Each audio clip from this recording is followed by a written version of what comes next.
Olá, humano, olá, humana, seja muito bem-vindo, seja muito bem-vinda para mais um episódio do Humanisticamente. Estamos de volta na área com o seu canal de Humanidades e Direito. O seu canal, seja no YouTube, seja no seu agregador de podcast de preferência, para debater temas de filosofia, sociologia, todas essas ias maravilhosas aí, né? Todas essas logias maravilhosas, filosofia, sociologia, psicologia, análise econômica do direito, teoria geral do direito e da política, direito antidiscriminatório, direito digital, tudo isso você encontra por aqui, ética e estatuto da magistratura, tudo isso você encontra por aqui no Humanisticamente. E hoje nós vamos trabalhar um tema que é bem a cara da humanística. Por quê? É um tema que envolve sociologia do direito, com o tema pluralismo, envolve filosofia, porque você tem que ter uma base de teorias contemporâneas da justiça para compreender o tema de hoje. Você também vai passear pela teoria do direito, então é um tema bastante multidisciplinar e que é trabalhado à luz do artigo de um professor que é possivelmente o maior constitucionalista do Brasil no momento, que é o professor Marcelo Neves. Hoje eu separei um trecho de uma aula em que eu analiso o artigo Pluralismo Jurídico, do pluralismo jurídico à miscelânea social do professor Marcelo Neves. Professor Marcelo Neves, professor da Universidade de Brasília, autor respeitadíssimo no mundo todo, e eu acredito muito que esse tema é um tema que vai ser bastante interessante para diversas provas de concurso, inclusive, e para dar uma visão bastante interessante sobre o tema do pluralismo e os temas de filosofia do direito que o professor Marcelo Neves acaba analisando nessa obra, nesse artigo. Eu diria para vocês que a aula toda ela trabalha muito bem esses temas, mas esse segmento que eu separei para vocês vai dar uma visão muito legal desse artigo, que é um artigo, inclusive, que você encontra disponível aí nas próprias mídias sociais, na própria internet. Você encontra, eu vou inclusive colocar no link aqui do episódio esse artigo para quem quiser se aprofundar. Dito isso, galera, vamos para o nosso episódio de hoje, vamos ver esse trecho dessa aula em que eu analiso esse artigo. A gente se vê depois da vinheta, vai! E hoje nós vamos começar aqui a ver um texto que particularmente eu gostei muito, é um texto bastante interessante, muito provavelmente o maior constitucionalista do Brasil na atualidade, que é o professor Marcelo Neves. Nós vamos ver aqui hoje um artigo do professor Marcelo Neves, que é o artigo Pluralismo Jurídico, do pluralismo jurídico à miscelânea social. O problema da falta de identidade das esferas de juridicidade na modernidade periférica e suas implicações na América Latina. Esse artigo é importante até contextualizar. Ele está no livro A Força Simbólica dos Direitos Humanos, está nesse livro aqui, mas ele está nesse livro, esse livro é um livro de coletânea de artigos. Esse livro, inicialmente, ele foi... esse artigo, inicialmente, ele foi apresentado num simpósio, que é o Simpósio de Direito Alternativo, que aconteceu na Universidade Federal de Santa Catarina. Eu não sei se todos e todas vocês têm noção do que é o direito alternativo, mas o direito alternativo é uma perspectiva que foi muito forte do direito, principalmente na década de 80 e até mesmo na década de 90, que era uma perspectiva de contestação da ordem estatal. Foi muito forte, principalmente no período pré-constituição de 88, numa época em que, de fato, nós vivíamos um período de ditadura e não tínhamos uma ordem constitucional democrática como a de 88. Então, isso deu margem para muitas formas de pensamento insurgente, de um direito que contestava a ordem estatal. E esse movimento continua a existir, não tão forte como existia um dia, e um dos seus marcos era a ideia de pluralismo jurídico, que eu já antecipa assim, a sua noção mais ampla, que é a noção de existência de ordens jurídicas outras para além da ordem estatal. Essa é a ideia principal do pluralismo. Então, isso explica um pouco esse artigo, né, ser fruto de uma exposição do professor Marcelo Neves no simpósio de direito alternativo. E aí eu já antecipo para vocês que é uma visão até bastante crítica da própria noção de pluralismo, como a gente vai ver na sequência. Não uma crítica total, mas uma crítica bem posta, digamos assim, ao pluralismo jurídico. Desde que provavelmente é o maior constitucionalista brasileiro da atualidade. O professor Marcelo Neves, ele é formado em Direito na Universidade Federal de Pernambuco, da Faculdade de Direito da UFPE. Ele fez mestrado também lá na UFPE, fez doutorado na Universidade de Bremen, pós-doutorado em Frankfurt. Ele dá aula em várias faculdades da Alemanha, em várias universidades da Alemanha, e ele é um Luhmanniano, ele tem um diálogo bastante profícuo com o pensamento de Luhmann. Ele, inclusive, foi um interlocutor forte com Niklas Luhmann no Brasil, e isso vai ficar manifesto também nesse artigo do professor Marcelo Neves aqui. Acompanhando a aula, vão ter esses slides aqui e também o artigo. Eu vou disponibilizar o artigo, porque esse artigo ele existe em domínio público também. Ele está nesse livro, que é um livro de coletâneas organizado pelo Edivaldo Moita, que inclusive foi mestre, ele é mestre, o Edivaldo foi mestre pela Universidade Federal do Ceará, meu contemporâneo, na época que ele estava fazendo mestrado, eu estava fazendo doutorado, um cara, assim, excepcional. Depois foi fazer doutorado na Alemanha também, e hoje é professor da UNB, junto com o professor Marcelo Neves. Ele fez um doutorado, o Edivaldo, ele fez doutorado na UNB, sanduíche na Alemanha, e aí ele foi orientando o professor Marcelo Neves. Então, ele é um discípulo do professor Marcelo Neves. E o Edivaldo, ele é um grande autor, hoje em dia também, aqui no Brasil, na linha de sociologia jurídica. Então, vamos lá. Adentrando no artigo, o professor Marcelo Neves aborda o pluralismo jurídico e sua consequência na modernidade periférica.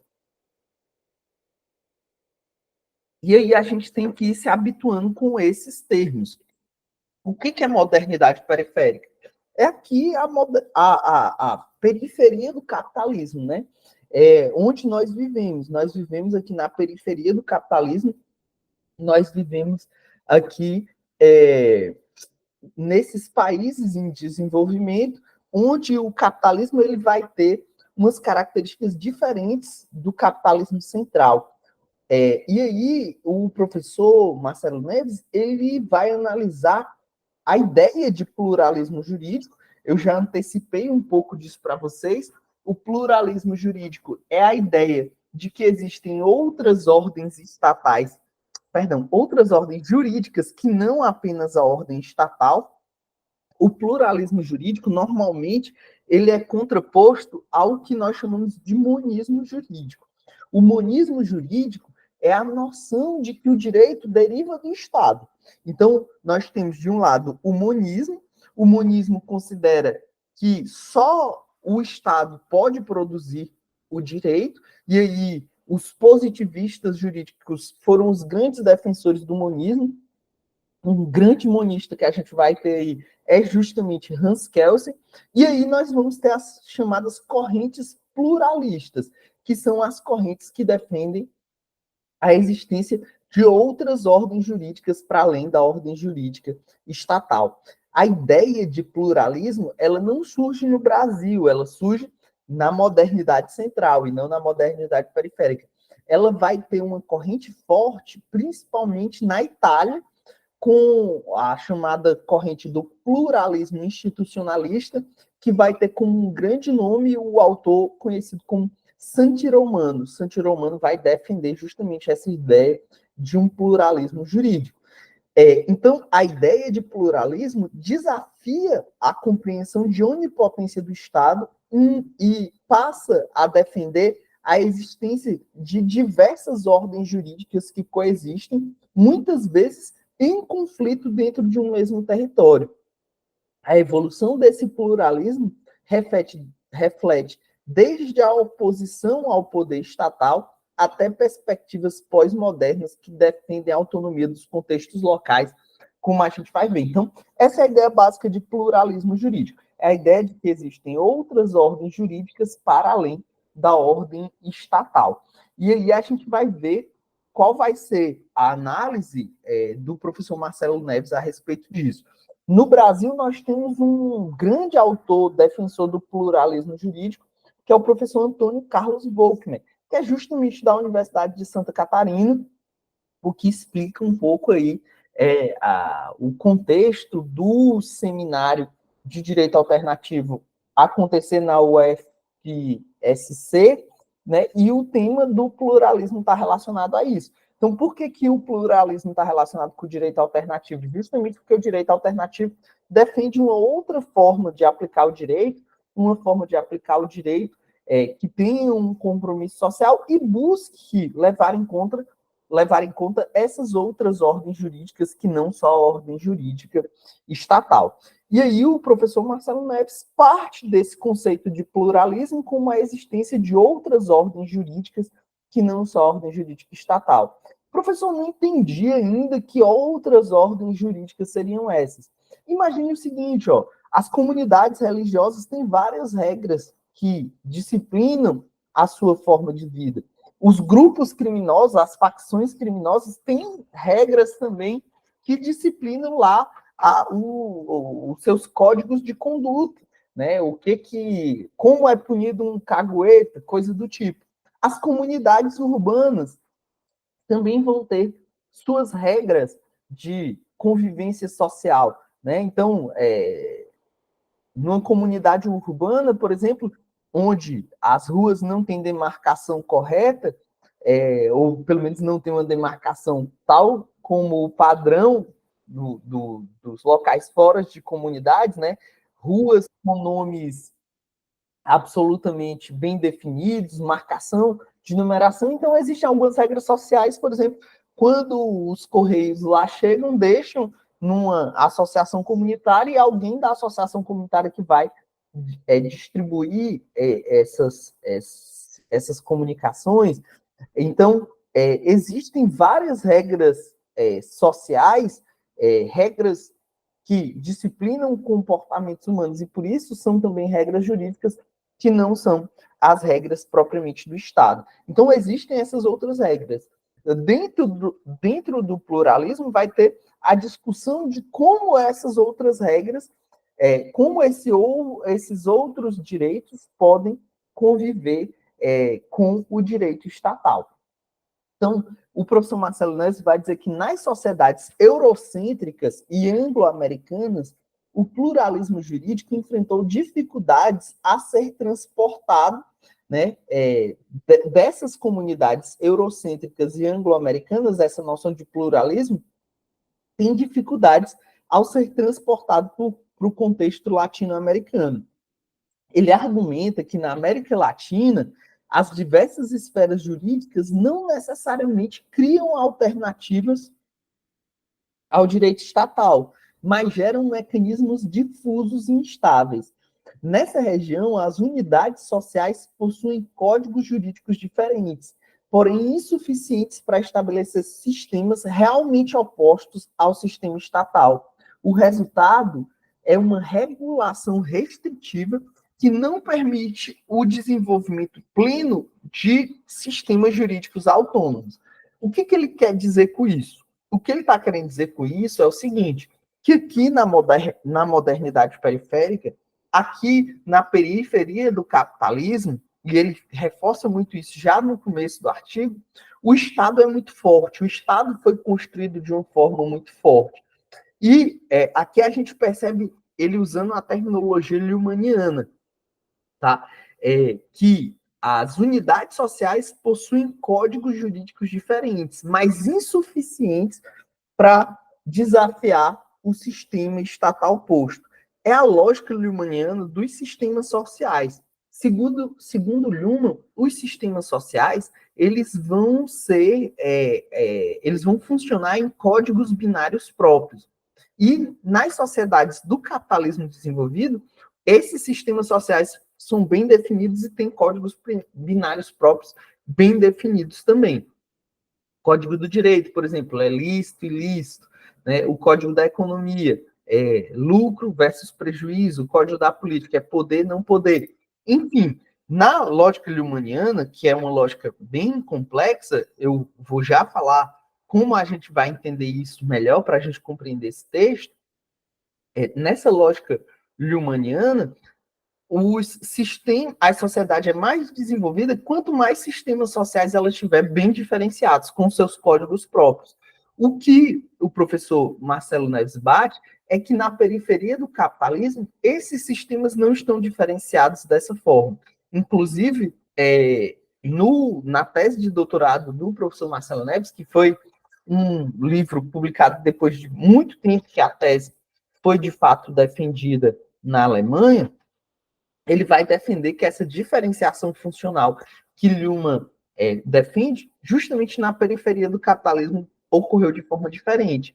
Então, o que ele está querendo dizer com isso é que, como na periferia do capitalismo, o desenvolvimento dos sistemas sociais ocorre de modo diferente do que ocorre no centro do capitalismo, não dá para transplantar as noções de pluralismo eurocêntricas e anglo-saxões, mesmo das Américas, mas do contexto anglo-saxão das Américas, ou seja, Estados Unidos e Canadá, para a realidade brasileira, por exemplo, para a realidade latino-americana, porque, como diz a música, aqui embaixo as coisas são diferentes, né? Então, basicamente, o que ele está dizendo é que as lógicas de pluralismo eurocêntricas e anglo-saxãs não vão funcionar, não dá para transportar para a realidade brasileira de uma forma direta, não dá para transportar para a realidade latino-americana de uma forma geral,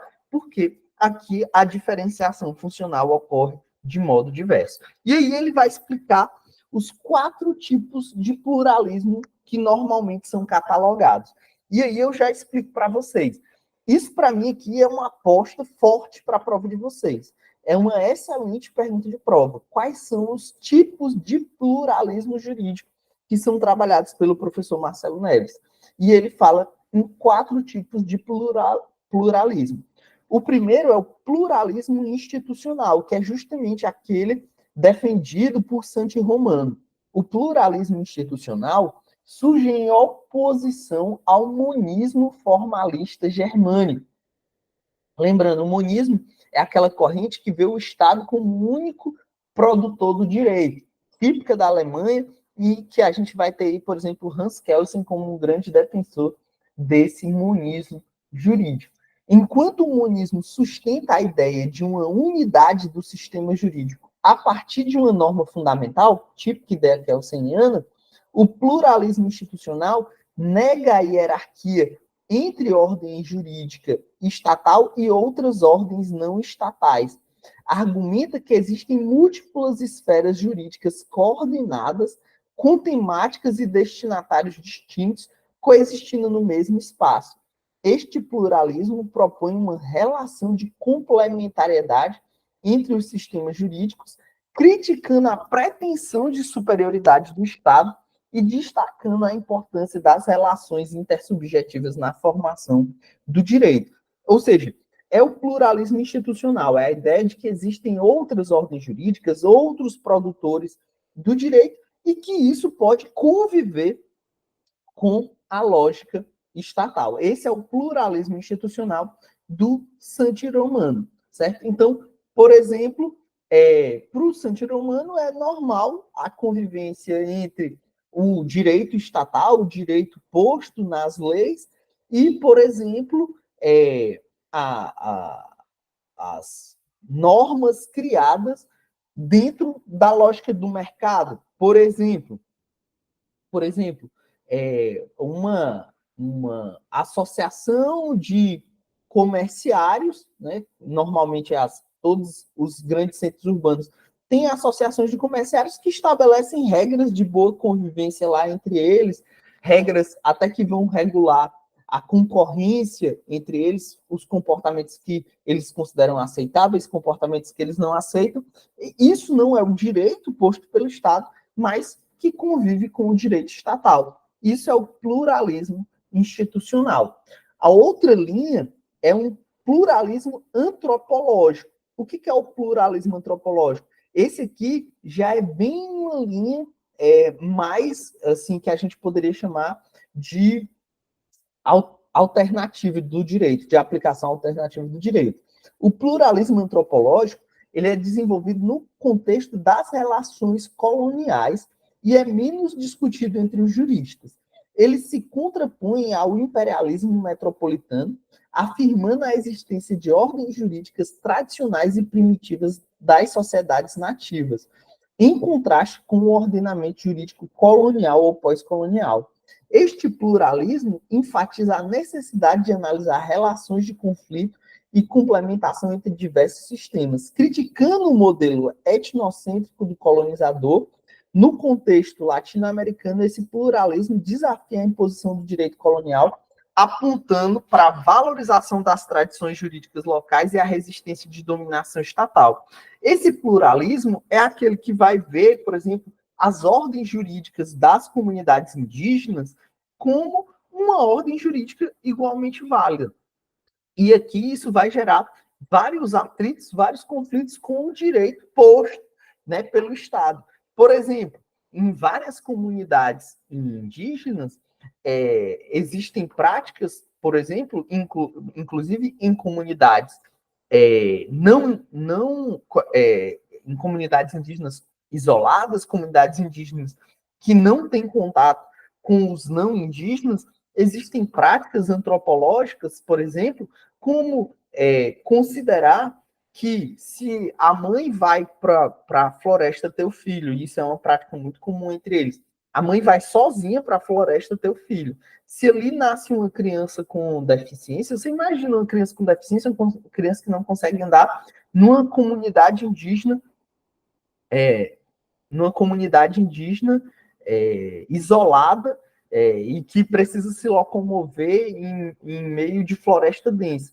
Para essas culturas, há centenas e centenas de anos, se constituiu a cosmovisão de que se nasce uma criança ali com um problema de deficiência grave, se a mãe deixa ela sobre o solo e não traz de volta para a comunidade, essa criança considera-se não nascida. É como se ela nem tivesse nascido. Então, isso aí gera um grande problema, que é o chamado problema do infanticídio indígena. O professor Marcelo Neves, por exemplo, no livro sobre transconstitucionalismo dele, ele discute essa questão, né, do infanticídio indígena, mostrando justamente que existe essa outra ordem jurídica, que é uma ordem jurídica absolutamente antropológica, de uma outra cosmovisão, que está diretamente em conflito com a ordem jurídica estatal. Ou não, né? Tem autores que vão dizer que não, porque a Constituição diz que deve ser respeitada toda a cultura indígena. Professor, que debate tenso, isso é super tenso. Inclusive, se você pegar dados de criminalidade, você vai ver alguns estados brasileiros, como Rondônia, Roraima, com índices altos de crimes contra a vida, mas quando você vai ver, eles estão catalogando, inclusive, esse tipo de situação. E isso é um problema grave. Se você jogar no YouTube, por exemplo, infanticídio indígena fantástico, vai ter uma reportagem só sobre esses temas, né? Inclusive algumas crianças indígenas resgatadas nesse contexto, falando, já depois de adultas, os problemas que existem entre isso, as visões. Tem, inclusive, uma fala do professor José Afonso da Silva, dizendo que não se deve interferir nessa questão indígena, porque justamente a Constituição preservou o direito à cultura indígena, então os não indígenas não devem enfrentar essa questão. Mas isso é só para dar um exemplo de um caso de pluralismo antropológico, de uma realidade antropológica que interfere na questão do pluralismo jurídico em outras visões de ordens jurídicas diferentes da ordem estatal. O outro caso também é muito típico do direito alternativo, eu diria que é até o uso mais comum de pluralismo dentro do direito é o pluralismo sociológico. E o professor Marcelo Neves diz que esse é o tipo de pluralismo que é mais discutido, inclusive, dentro das universidades, dentro da faculdade, dentro do direito, quando se vai falar de pluralismo, o que se fala mais é do pluralismo sociológico. O que é esse pluralismo sociológico? O pluralismo sociológico destaca a multiplicidade de fontes de produção social do direito, indo além do poder do Estado. Ele critica a pretensão exclusivista do direito estatal, propondo o reconhecimento da autonomia de esferas jurídicas extraestatais. Segundo Marcelo Neves, no contexto latino-americano, a presença controladora do Estado impede a institucionalização de esferas jurídicas autônomas, criando uma situação de miscigenação social que enfraquece a efetividade do pluralismo jurídico. Então, o que acontece? A gente vai já falar dessa questão de miscelânea social, que está até no texto, no título do texto, mas o pluralismo sociológico é justamente essa visão mais básica do pluralismo. Quase que no Brasil isso se confunde com o próprio conceito de pluralismo. É a visão de que as sociedades elas vão ter ordens jurídicas múltiplas para além da ordem jurídica estatal. Eu gosto de citar como exemplo o direito de laje. Ah, professor, mas o direito de laje não está no Código Civil? Passou a estar a partir de 2016. Mas ele existe muito antes de 2016. Foi um direito que surgiu da prática das comunidades urbanas brasileiras. Então, o que acontece? Se tornou uma prática comum passar uma laje por cima da sua casa e vender o teto para outra pessoa construir em cima. E assim por diante, o de cima pode vender também a sua laje para o outro e assim por diante, assim vai. Isso é o direito de laje, um direito que se proliferou nas comunidades urbanas brasileiras e o direito passou a reconhecer. O judiciário já reconhecia o direito de laje muito antes de ser positivado. Isso mostra a força do pluralismo sociológico, que as comunidades urbanas, os grupos sociais, eles têm sua autogestão, têm sua forma de organização e sua própria forma de criação do direito.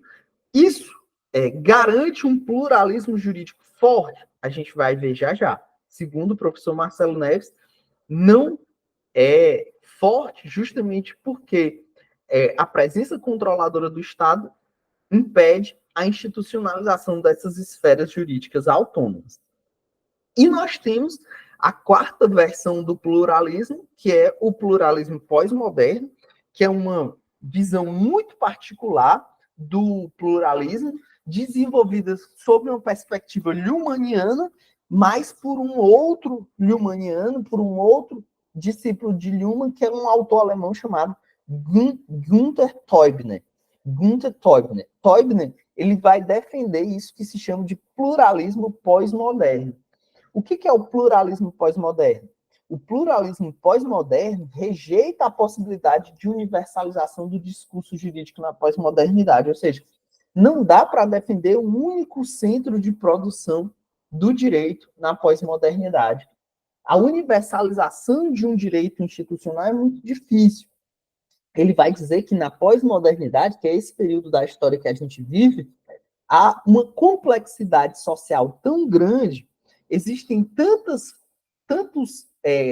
lugares e espaços de produção, de convivência social e de multiplicidade de relações sociais que não tem um centro unitário de produção do direito.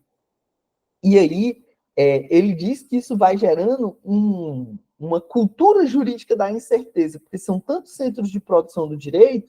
Esse pluralismo propõe a autonomia do contexto local dos centros de produção exclusivistas do direito.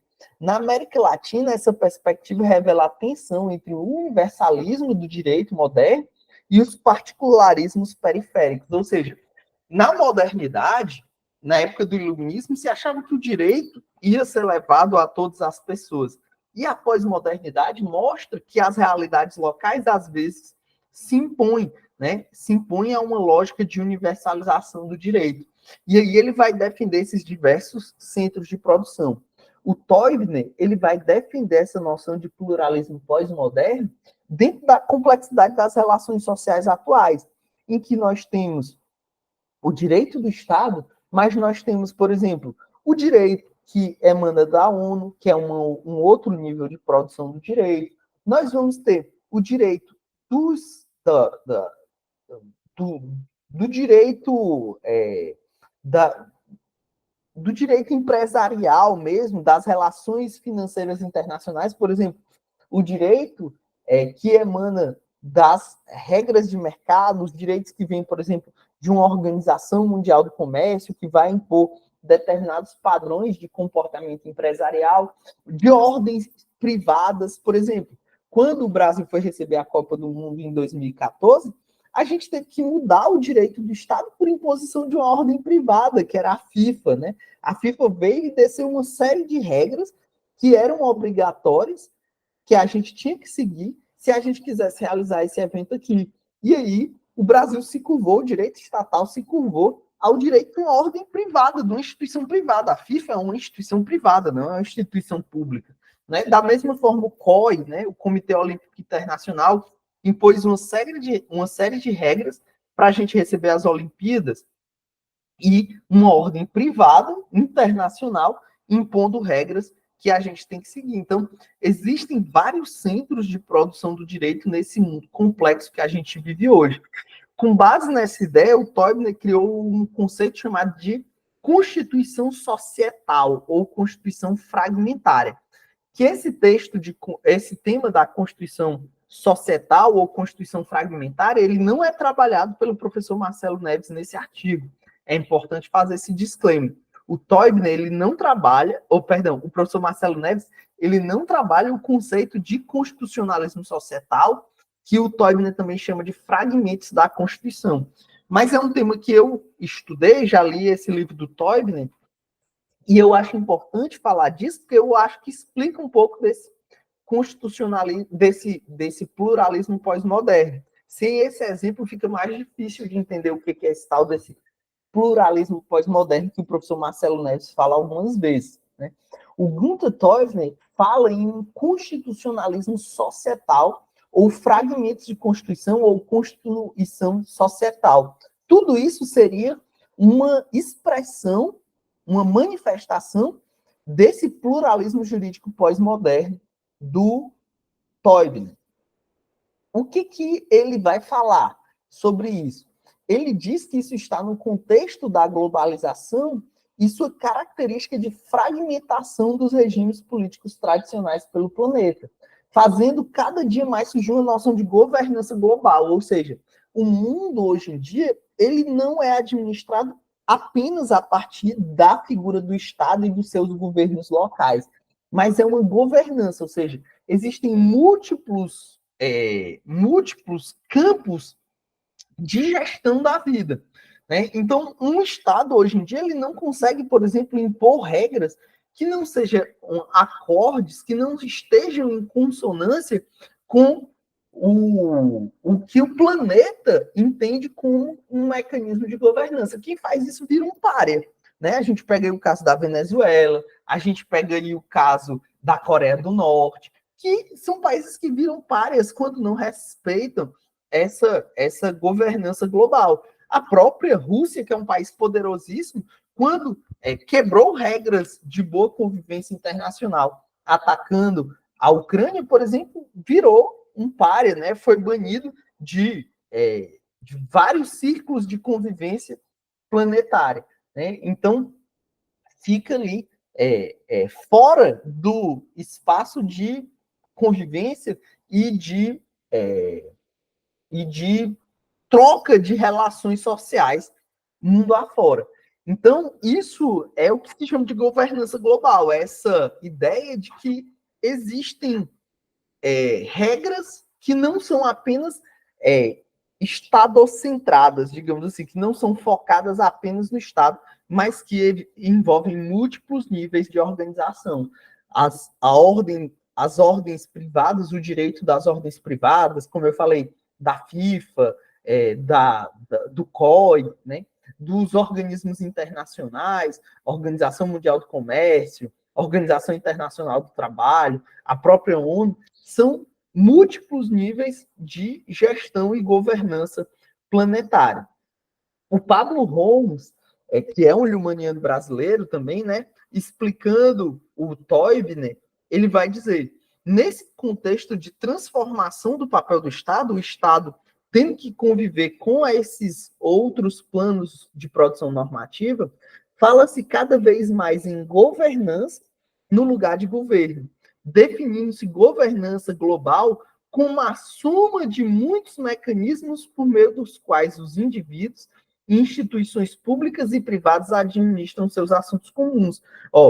Tem a esfera do Estado, mas depois do Estado tem um Mercosul, depois do Mercosul tem uma OEA, depois de uma OEA tem a ONU, tem Organização Mundial do Comércio, tem FIFA, tem COI, são múltiplos níveis de regulação dos assuntos da vida em sociedade.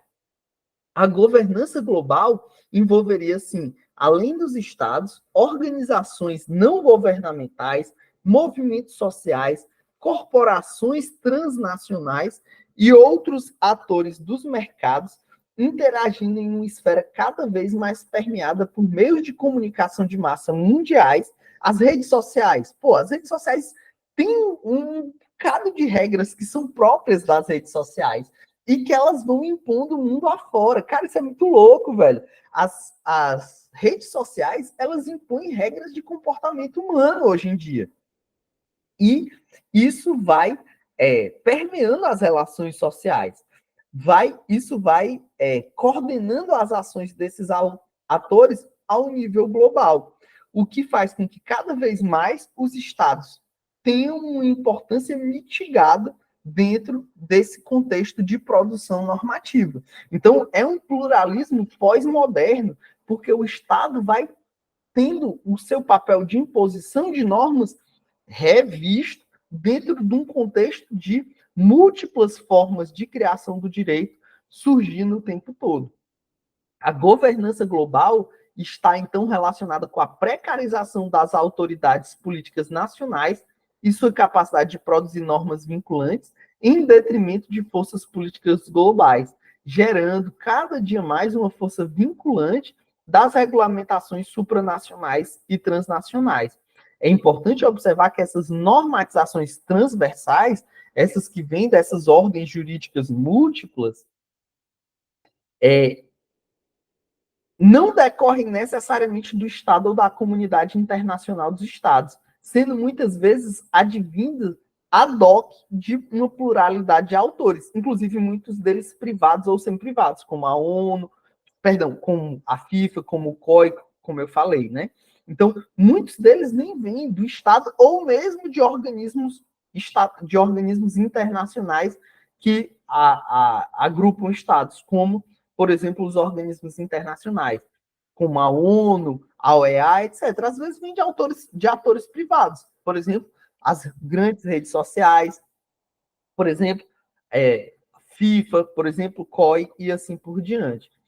Então, tudo isso aqui é a ideia de governança global e constitucionalismo societal do Teubner, que o professor Marcelo Neves não aprofunda, mas é justamente essa ideia de pluralismo pós-moderno, que agora eu acho que fica bem mais claro para vocês.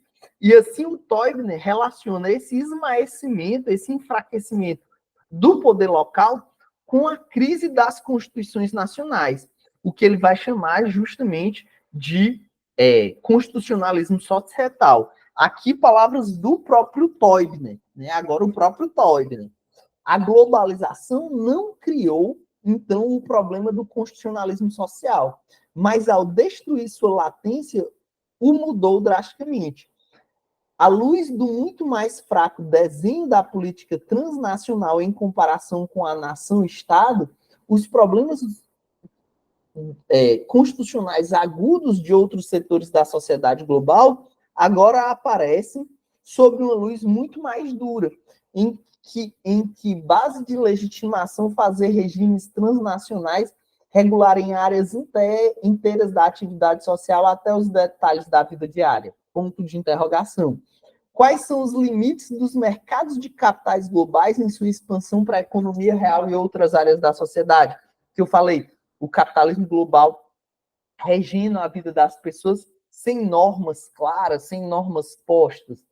Podem os direitos fundamentais e reivindicações de validade diárias livres do Estado da sociedade global, particularmente em relação às suas organizações transnacionais, são todos questionamentos que são postos dentro desse atual cenário jurídico global.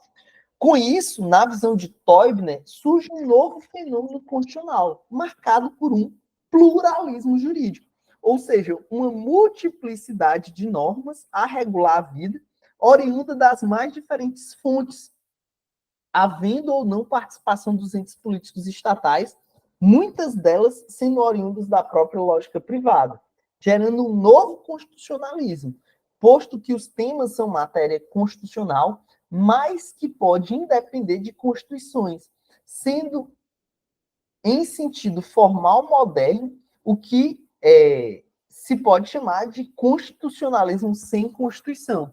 A noção do Teubner é que essas diferentes áreas da vida que criam direitos sem depender do Estado, eles funcionariam como se fossem pequenas constituições daquele campo da vida. E aí haveria fragmentos de Constituição e não só uma Constituição em sentido formal, como na modernidade havia. Ou seja, é um pluralismo pós-moderno.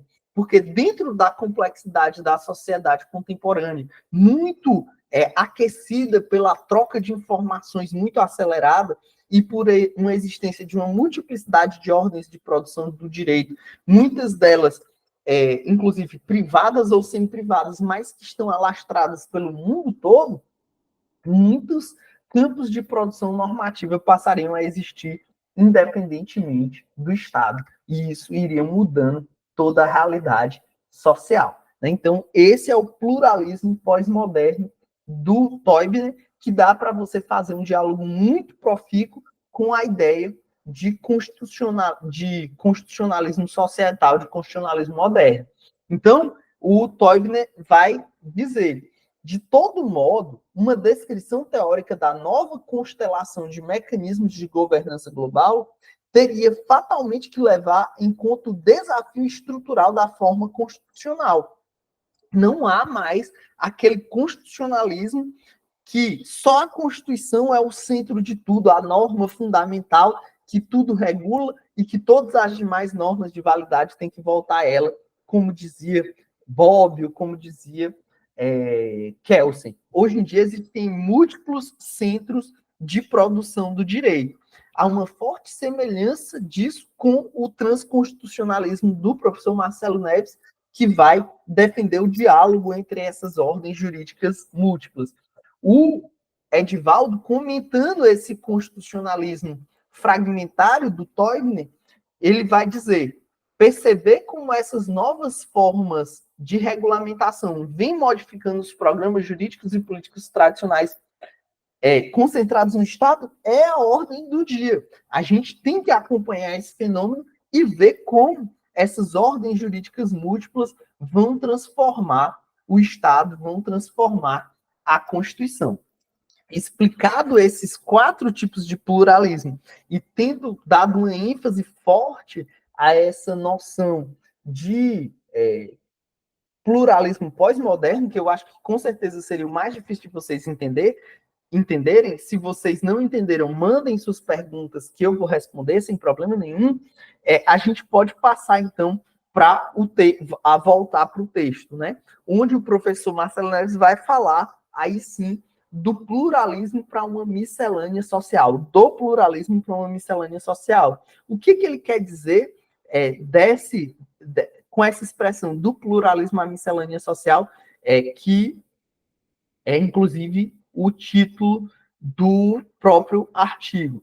Ao falar de uma passagem do pluralismo para uma miscelânea social, ele está querendo falar da situação em que as diferentes esferas jurídicas, políticas, econômicas e sociais na América Latina vão perdendo suas fronteiras e identidades operacionais clássicas, tornando-se indistintas e caóticas.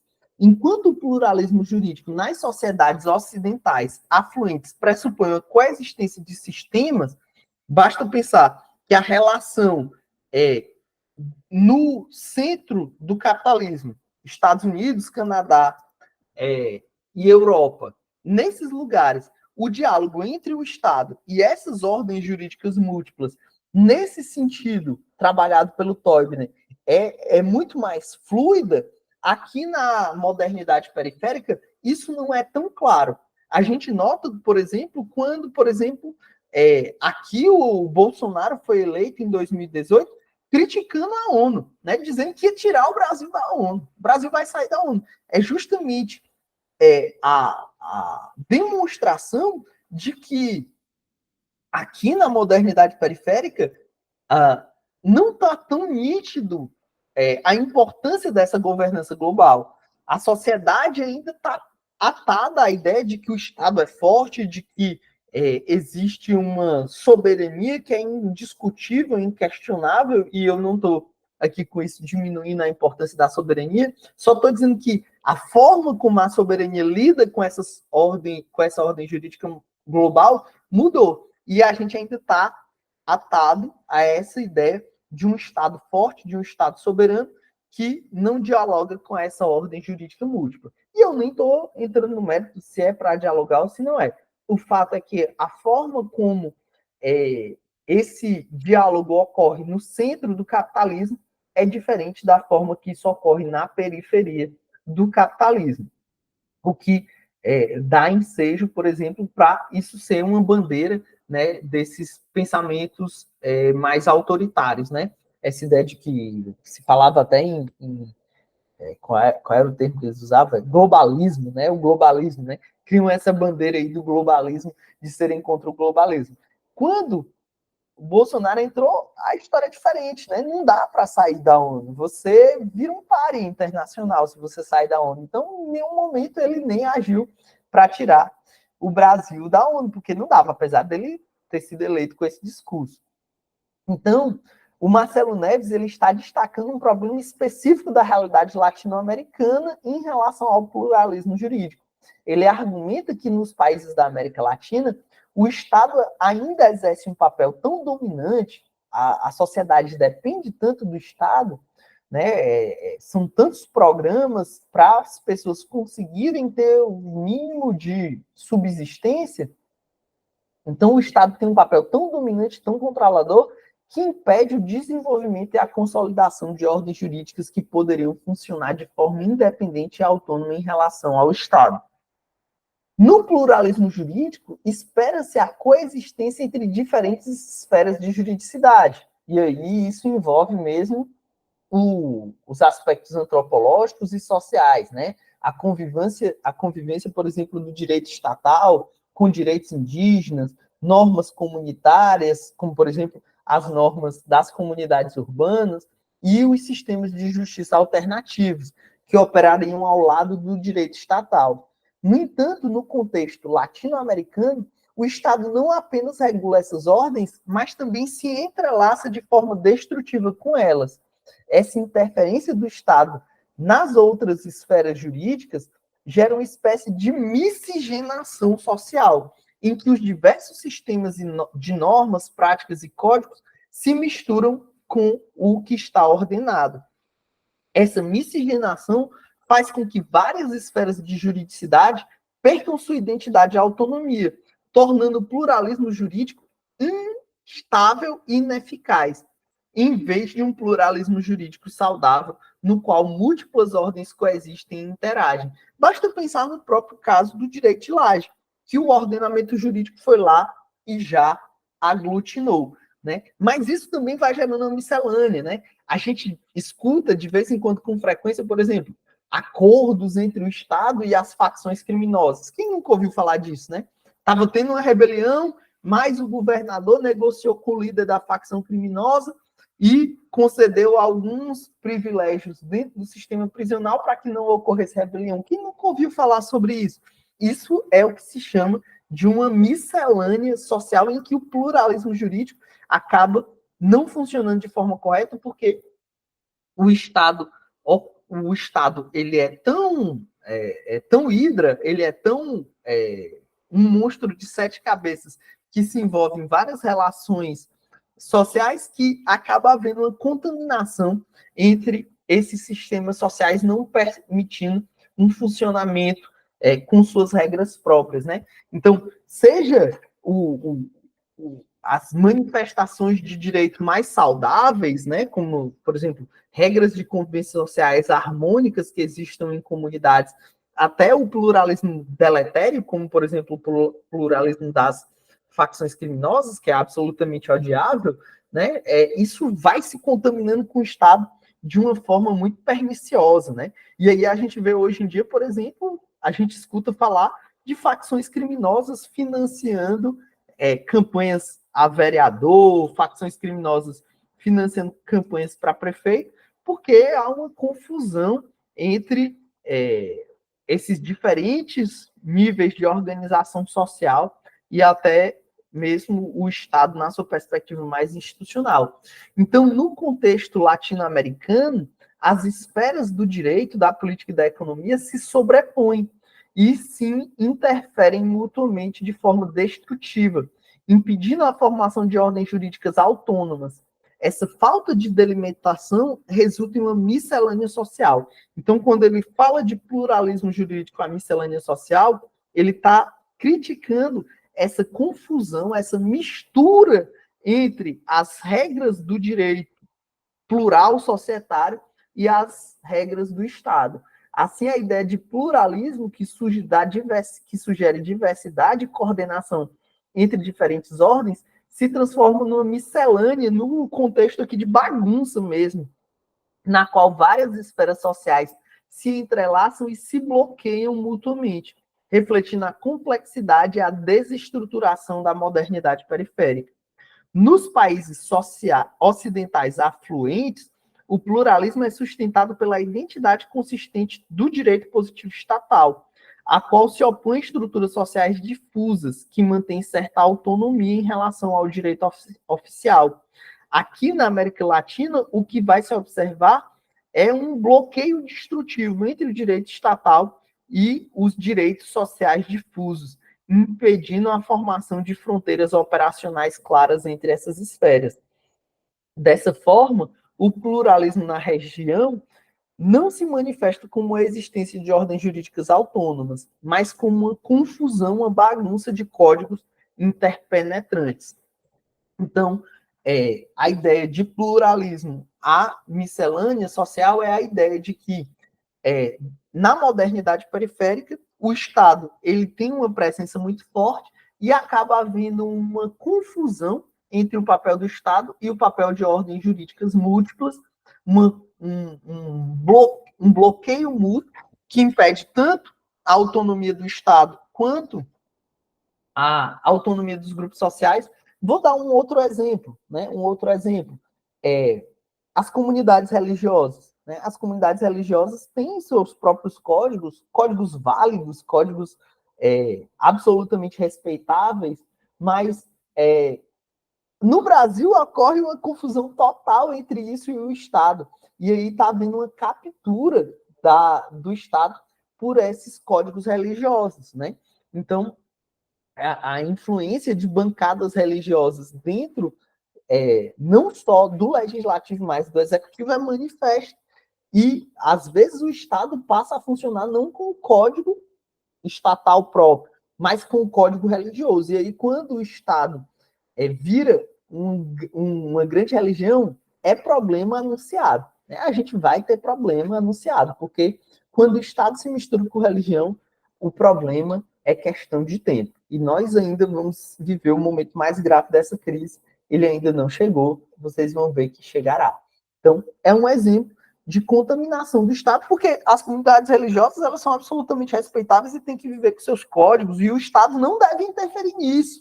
né? É isso que o professor Marcelo Neves está dizendo. Mas, da mesma forma, o Estado não deve ser capturado pela pauta religiosa. E no Brasil está sendo, e cada eleição que passa vai sendo mais contaminado. Então, vai havendo essa miscelânea social de confusão quando deveria ser um pluralismo mais saudável. Então, o Marcelo Neves ele vai utilizar o conceito de modernidade periférica para descrever essa dinâmica. Na modernidade periférica, há uma ausência de autonomia dos sistemas sociais, incluindo o direito. Em vez de construir uma estrutura social positiva, baseada na superação de tradições, em que, por exemplo, as comunidades religiosas vão viver lá com suas regras próprias e absolutamente respeitadas pelo Estado, e o Estado vai operar buscando beneficiar todas ou respeitar todas essas comunidades religiosas, vai havendo uma tentativa de captura do Estado por parte de alguns grupos. A partir dessa perspectiva da teoria dos sistemas, Neves argumenta que na modernidade periférica não houve um desenvolvimento adequado da autonomia sistêmica. Para vocês entenderem isso aqui, essa ideia de diferenciação funcional, autonomia sistêmica, vocês têm que ter uma base lumaniana muito forte. E aí, eu vou colocar como um material extra dessa aula, uma aula extra em que eu vou explicar a teoria dos sistemas de Luhmann, e eu vou ser legal, vou colocar não só a teoria dos sistemas de Luhmann, vou colocar também a teoria do Habermas, que ele vai dialogar nesse artigo, para vocês entenderem a teoria luhmanniana, entenderem a teoria habermasiana, pelo menos em seu básico, para entenderem a crítica que o professor Marcelo Neves está fazendo aqui à modernidade periférica à luz da própria teoria dos sistemas de Luhmann, tá certo? É isso, mano, é isso, mana. Se você gostou do episódio, se você quiser saber mais sobre pluralismo jurídico, sobre as teorias contemporâneas da justiça, sobre a teoria do Niklas Luhmann, sobre a teoria do Habermas, tudo isso está trabalhado nos nossos cursos de humanística do Imperativo Concursos, que você pode conhecer no www.imperativoconcursos.com.br. Eu te vejo nas redes sociais, te vejo por aí, até a próxima, tchau!